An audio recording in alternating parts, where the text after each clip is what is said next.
सुलोचना मेघनाद की पत्नी वह भगवान विष्णु के शेषनाग वासु की पुत्री थी।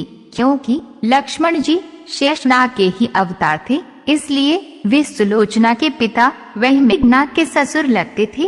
सुलोचना को नागकन्या कहा जाता था। युद्ध भूमि में जब मेघनाद लक्ष्मण जी के हाथों वीरगति को प्राप्त हो गया था, तब सुलोचना अपने पति के शरीर के साथ सती हो गई थी।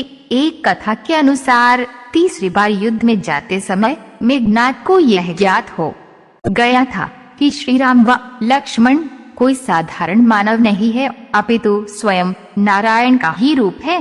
तब वे अपने माता पिता व सुलोचना से अंतिम बार मिलने आया और वे अपने माता पिता से मिलकर जाने लगा। तब उसने सुलोचना को देखा। सुलोचना से इसलिए नहीं मिलना चाहता था क्योंकि उसे लग रहा था कि कहीं सुलोचना के आंसू देखकर वह भी भावुक हो जाएगा और युद्ध में कमजोर पड़ जाएगा। किंतु जब उसने सुलोचना का मुख देखा तो अचंभित रह गया। सुलोचना के आंखों में एक भी आंसू नहीं था तथा वह अपने पति को गर्व से देख रही थी। हालांकि उसे भी पता था कि आज उसका अपने पति के साथ अंतिम मिलन है, लेकिन एक पतिव्रता व कर्तव्यनिष्ठ नारी होने के कारण उसने अपने पति को युद्ध में जाने से पूर्व उनके कर्तव्य में उनका साथ दिया और अपनी आंखों से एक भी आंसू नहीं गिरने दिया। जब लक्ष्मण जी मेघनाद का वध करने जाने लगे,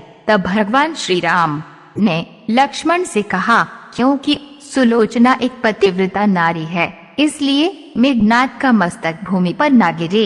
इसलिए जब लक्ष्मण जी ने मेघनाद का मस्तिष्क काटकर धड़ से अलग कर दिया तो उसे श्री राम के चरणों में रख दिया। भगवान श्री राम लंका व सुलोचना को यह बता देना चाहते थे कि युद्ध में मेघनाद वीरगति को प्राप्त हो चुका है। इसी उद्देश्य से उन्होंने मेघनाद की दाहिनी भुजा को काटकर धनुष बाण से सुलोचना के पास पहुंचा दिया। जब सुलोचना ने मेघनाद की भुजा देखी तो उसे अपनी आंखों पर विश्वास नहीं हुआ।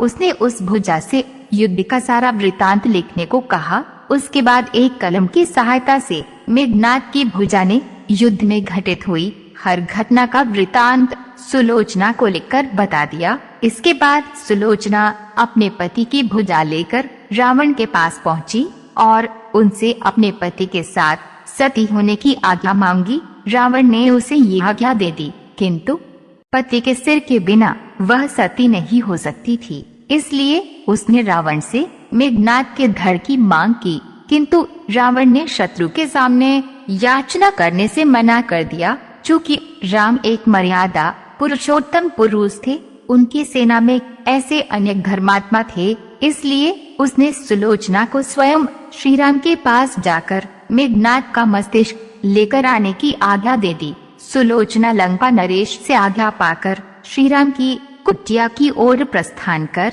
गई। जब सुलोचना भगवान श्री राम के पास पहुंची तो श्री राम व उनकी सेना के द्वारा उनका उचित आदर सम्मान किया गया व श्री राम ने उनकी प्रशंसा की। सुलोचना ने भगवान को प्रणाम किया और अपने पति का मस्तिष्क मांगा। श्री राम ने भी बिना देरी किए महाराज सुग्रीव को मेघनाद का सिर लाने को कहा, किंतु सभी के मन में यह आशंका थी कि आखिर सुलोचना को यह सब कैसे ज्ञात हुआ।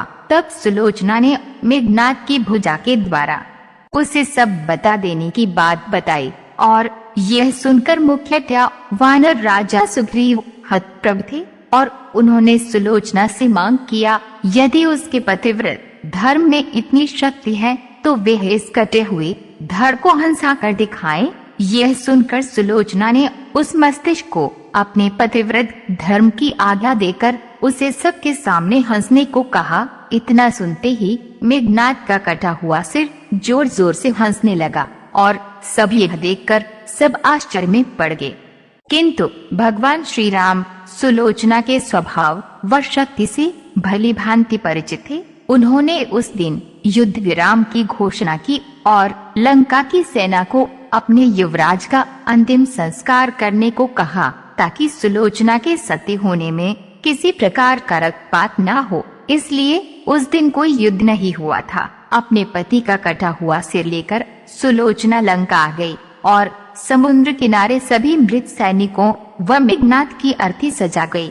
सुलोचना धधकती अग्नि में अपने पति का सिर लेकर बैठ गई और वह भी सभी के सामने सती हो